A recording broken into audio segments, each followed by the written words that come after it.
12 jours d'action pour l'élimination de la violence faite aux femmes.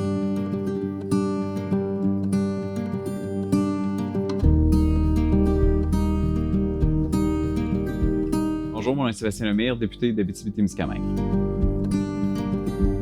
De quelle façon votre travail vous permet-il d'intervenir et d'agir pour éliminer la violence faite aux femmes? Bien, en politique, évidemment, ce volet-là d'agir pour la violence faite aux femmes se fait à plusieurs volets. D'abord, on est interpellé parfois, que ce soit par des motions, parfois des projets de loi en chambre. Évidemment, vous pouvez compter sur moi pour appuyer chacune de ces démarches-là.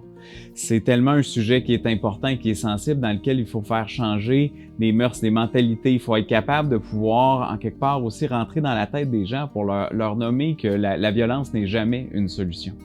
Ma contribution bien humble là-dessus cette année aurait probablement été aussi à travers Hockey Canada, parce que pour moi, c'est un enjeu qui est un enjeu de justice sociale.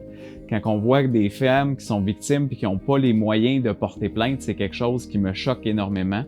Et tout cet enjeu-là, pour moi, est un enjeu dont la toile de fond est celle de la justice sociale. Il faut être capable de donner des mécanismes dans lesquels les femmes, les victimes peuvent avoir confiance lorsqu'elles portent plainte. Et pour ça, il fallait changer les mœurs.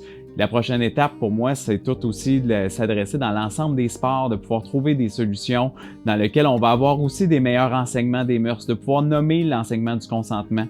Et on va parler de hockey, on va parler de gymnastique, on va parler de water polo, vous savez, tous ces enjeux-là, dans lesquels, pour moi, je veux apporter une différence.